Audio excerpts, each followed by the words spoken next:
Hello दोस्तों, नमस्कार। मैं हूं कुलदीप सिंह राठौड़ और जैसा कि आप जानते हैं कि मैं बीआरओ ऑफिशियल नोटिफिकेशन के इस चैनल के ऊपर आपके लिए बीआरओ की इंपॉर्टेंट अपडेट लेके आता रहता हूं। लेकिन आज हुआ क्या, कुछ दिनों से एक नई वैकेंसी आई हुई है जिसके अंदर जो बीआरओ वाले टॉपिक हैं, जो बीआरओ वाली ट्रेड है, वही ट्रेड जो है इसके अंदर है। तो आज हम बात कर लेते हैं इस वैकेंसी की कि वैकेंसी है कौन सी। तो ये वैकेंसी है दोस्तों इंडियन कोस्ट गार्ड चेन्नई। जी हाँ दोस्तों, इसके अंदर ये वैकेंसी निकली हुई है और ये वैकेंसी बहुत टाइम हो गया इसको, लगभग 15 अक्टूबर से ये वैकेंसी निकली हुई है और इसकी जो लास्ट डेट है वो है 29 नवंबर। यानी जो 29 नवंबर है, इस महीने की जो 29 नवंबर है, वहाँ उस तारीख तक इन लोगों के पास वो फॉर्म पहुँच जाना चाहिए। वो फॉर्म कैसे भरा जाएगा, फॉर्म का एड्रेस क्या होगा, सब डिस्कस कर लेंगे इस वीडियो के अंदर। तो 29 तारीख समझ गए होंगे आप। और जो आपको पोस्ट करनी है वो ना ही तो आपको स्पीड पोस्ट करनी है, ना ही आपको रजिस्टर पोस्ट करनी है। आपको जो करनी है वो करनी है सादा पोस्ट, यानी जो सबसे सस्ती पोस्ट होती है वही वाली पोस्ट। इसमें लिखा हुआ है केवल ओनली, यानी ओनली आपको इसी से करनी है। अगर आप अपना दिमाग लगाते हैं और स्पीड पोस्ट या रजिस्टर पोस्ट करते हैं तो वो नहीं माना जाएगा। अभी तक आपके पास टाइम है, आप सादा पोस्ट ही करिए क्योंकि उसके अंदर लिखा हुआ है फॉर्म के अंदर साफ साफ। ठीक है, तब हम बात कर लेते हैं कि इसमें कौन कौन सी ट्रेड है, उनके लिए क्या क्या एज क्राइटेरिया है, कि उनके लिए क्या क्या आपके पास डॉक्यूमेंट होने चाहिए, क्या क्या आपके पास क्वालिफिकेशन होनी चाहिए, एक्सपीरियंस सर्टिफिकेट होना चाहिए या नहीं होना चाहिए। तो आइए हम देखते हैं। वैसे इसमें बहुत सारी वैकेंसियाँ थी, बहुत सारी पोस्ट थी, लेकिन मैंने इंपॉर्टेंट ली है जो अपने बीआरओ में आती है स्पेशली। ठीक है, पहली बात करते हैं स्टोर कीपर की। स्टोर कीपर ग्रेड के नाम से यहाँ पर ये पोस्ट है। इसमें आपको आगे मैं बताऊंगा कि इसका सिलेबस क्या होने वाला है। ठीक है, सब कुछ बताएंगे इसके अंदर। तो पहला क्या है, store keeper technical. Store keeper technical में क्या क्या होना चाहिए आपके पास होनी चाहिए 12th होनी चाहिए और आपके पास 1 साल का एक्सपीरियंस होना चाहिए। किसमें? स्टोर कीपर में। कोई भी प्राइवेट कंपनी हो या गवर्नमेंट हो या स्टेट की कंपनी हो, वहां से भी आप ये सर्टिफिकेट बनवा सकते हैं। ठीक है, और अगर आप नहीं बनवा सकते हैं, आप अपना पूरा जोर लगा दीजिए बनवाने में। अगर आप नहीं बनवा पाते हैं तो मैं नीचे डिस्क्रिप्शन में या कमेंट में अपने नंबर दे दूंगा, आप मुझसे वहाँ पर बात कर लेना। अगर आपकी हेल्प होगी तो मैं ज़रूर करूँगा दोस्तों। अब बात करते हैं इसके अंदर क्या चाहिए। आप समझ गए होंगे 12th और प्लस 1 साल का स्टोर कीपिंग का सर्टिफिकेट। आपकी एज क्या होनी चाहिए? आपकी एज होनी चाहिए 18 साल से लेकर 25 साल। अगर आप ध्यान दें तो बीआरओ के अंदर जो स्टोर कीपर होता है ना, उसके अंदर केवल 12th पास मांगता है, सर्टिफिकेट की रिक्वायरमेंट नहीं होती है वहाँ पर। और जो वहाँ पर एज होती है वो होती है 18 से लेकर 27 साल। लेकिन यहाँ पर एज क्या कर दिया, 18 से लेकर 25 साल तक। केवल यही एक पोस्ट है जिसमें एज कम है, बाकी सब पोस्ट में जो एज है वो 27 साल तक ही है। दूसरी हम बात करते हैं ड्राइवर की पोस्ट की। ड्राइवर की पोस्ट के लिए आपको क्या क्या चाहिए? आपको चाहिए 10th पास होने चाहिए आप, और दूसरा आपके पास हैवी लाइसेंस होना चाहिए। उसमें लिखा हुआ है कि आपके पास लाइट प्लस हैवी होना चाहिए। आपके पास अगर लाइट होगा तभी तो आपका हैवी बनेगा, इसीलिए मैंने यहाँ पर लिख दिया हैवी लाइसेंस प्लस 2 साल का ड्राइविंग का एक्सपीरियंस आपके पास होना चाहिए। और आपकी एज क्या होनी चाहिए? 18 से लेकर 27 साल। ठीक है, अब बात करते हैं तीसरी पोस्ट की। आप समझ गए होंगे तीसरी पोस्ट क्या लिखा हुआ है, इलेक्ट्रिशियन। आपके पास जो है 10th होनी चाहिए और आईटीआई होनी चाहिए। आईटीआई किस में होनी चाहिए? इलेक्ट्रिशियन में होनी चाहिए। प्लस आपके पास 1 साल का एक्सपीरियंस सर्टिफिकेट होना चाहिए एज ए इलेक्ट्रिशियन। और आपकी एज पता है आपको 18 से लेकर 27 साल। अब बात करते हैं फोर्थ पोस्ट की। फोर्थ पोस्ट क्या है? कारपेंटर की, खाती वाली। तो आपके पास इसके अंदर भी कारपेंटरी की भी एक आईटीआई होती है। अगर आपके पास 10th प्लस आईटीआई है कारपेंटरिंग के अंदर तो आप ये फॉर्म भर सकते हैं। लेकिन अगर मान लीजिए आपके पास 10th है और आपके पास आईटीआई नहीं है तो आप क्या करेंगे? लेकिन आप तो फॉर्म भरना चाहते हैं तो आप क्या करेंगे दोस्तों, आपके पास 4 साल का एक्सपीरियंस होना चाहिए इन कारपेंटरी। यानी आपने 4 साल तक जो है किसी कंपनी में या कहीं वर्कशॉप में काम किया होना चाहिए, उसका सर्टिफिकेट आपके पास होना चाहिए। अगर आपके पास वो है तो भी आप ये फॉर्म भर सकते हैं बिना आईटीआई के भी। फिर पांचवी पोस्ट कौन सी है? पांचवी है एमटीएस। एमटीएस में कौन सी है? एमटीएस का मतलब इसमें पोस्ट है मोटर ट्रांसपोर्ट क्लीनर, यानी जो गाड़ी होती है, गाड़ी की सफाई वाला, कुल मिला के ये कहना चाहता है ये जो। तो इसके लिए आपके पास क्या क्या क्वालिफिकेशन होनी चाहिए? आपके पास होनी चाहिए 10th पास होनी चाहिए आप, प्लस आपके पास 2 साल का सर्टिफिकेट होना चाहिए एज ए क्लीनर का। क्लीनर कौन सा? Motor transport cleaner. ठीक है, और 18-27 की इसकी एज हो गई। फिर छठी पोस्ट क्या? एमटीएस में है स्वीपर की, यानी सफाई कर्मचारी की। 10th प्लस 2 साल का एक्सपीरियंस होना चाहिए आपके पास स्वीपर का।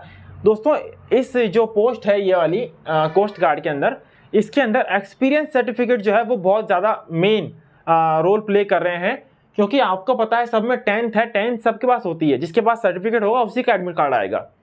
और इसका एग्ज़ाम तो इतना सिंपल होता है, इसमें आपको टॉप नहीं करना है, मैं बताऊंगा आपको, इसमें पास होना बहुत आसान चीज़ है। एमटीएस में क्या है, स्वीपर में क्या है, सफाई वाला। तो सफाई वाले के लिए आपके पास क्या होना चाहिए, 10वीं और 2 साल का सफाई का एक्सपीरियंस। फिर हम बात करते हैं नेक्स्ट 7वीं पोस्ट की, एमटीएस और पैकर। एमटीएस में पैकर की पोस्ट है, यानी जैसे कि आपको पता होगा पैकेट जो हम पैक करते हैं, मान लीजिए आप किसी कंपनी, बिस्कुट वाली कंपनी में काम करते हैं, तो आपको पैक करने होते हो कोई चीज़, तो कोई भी चीज़ पैक, आप बड़ी कंपनी के अंदर कुछ भी चीज़ पैक करते हो, तो एज ए पैकर आपके पास सर्टिफिकेट है, अगर एक्सपीरियंस सर्टिफिकेट है 2 साल का और आप 10वीं पास हैं, तो आप ये फॉर्म भर सकते हैं। इसके अंदर आपका कंपटीशन बहुत कम होगा, क्योंकि ये जो सर्टिफिकेट होता है या फिर ये वाली पोस्ट होती है बहुत ही कम लोगों के पास होती है, बहुत ही कम लोग चूज़ करते हैं इसको। फिर हम बात करते हैं sheet metal worker. Sheet metal worker में क्या, अगर आपके पास आईटीआई है और 3 साल का एक्सपीरियंस सर्टिफिकेट है as a sheet metal worker, तो आप ये फॉर्म भर सकते हैं। आपकी एज 27 साल तक है। फिर 9th पोस्ट है वेल्डर। आपको पता होगा, आपने बीआरओ के अंदर भी वेल्डर से भरा होगा, शीट मेटल वर्कर से भरा होगा, इसीलिए ऐसी पोस्टों के लिए मैं वीडियो लेके आया हूँ। इसमें आपको क्या करना है, आईटीआई, वेल्डर के अंदर आपके पास आईटीआई है और आपके पास 3 साल का एक्सपीरियंस सर्टिफिकेट है। दोस्तों अगर आपके पास 3 साल का एक्सपीरियंस सर्टिफिकेट है तो ही आप ये फॉर्म भर सकते हैं। तो दोस्तों ये वो इंपॉर्टेंट पोस्ट थी जो अपने बीआरओ के अंदर भी है और नॉर्मली हर इंसान के पास ये ऐसी जो क्वालिफिकेशन है वो मिल जाती है। इसलिए और भी हैं 2-3 पोस्टें और भी थी, वो अजीब थी, वो एक्सपीरियंस या वो चीज़ें नहीं मिलती है। अगर आपका इस पर रेस्पॉन्स अच्छा आता है, आप कमेंट ज़्यादा अच्छे करते हैं, तो मैं फुल वीडियो भी लेके आ जाऊँगा, या फिर मुझे टाइम मिलेगा तब भी मैं वीडियो लेके आ जाऊँगा। तो ये तो हो गया। अब मैंने आपसे कहा था कि एग्जाम पास करना तो और आसान है इसका, वो कैसे है वो मैं आपको बताता हूँ एक बार। तो दोस्तों आप देख पा रहे होंगे यहाँ पर लिखा हुआ है 50% मार्क्स ही लाने हैं आपको, यानी अगर 100 नंबर का पेपर आपका होता है दोस्तों, तो आपको मात्र 50% मार्क्स ही लाने हैं, उसमें से 100 में से आपको लाने 50।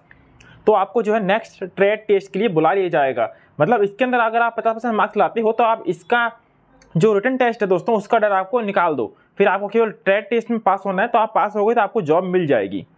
और SC/ST की बात करें तो उनको केवल जो है 45% मार्क्स ही लाने, मतलब समझ रहे हो आप, अगर आपका आधा सिलेबस भी पूरा है तो भी आप आराम से पास कर सकते हैं एग्ज़ाम को। आप जब ये फॉर्म भरेंगे तो आपको जो फॉर्म भरते समय क्या क्या डॉक्यूमेंट लगाने हैं वो है इसके अंदर, क्योंकि अधिकतर बच्चे गलती कर देते हैं। बीआरओ में भी बहुत गलती की थी, इसलिए ये वीडियो है, डिटेल के अंदर बता रहा हूँ आपको क्या क्या चाहिए।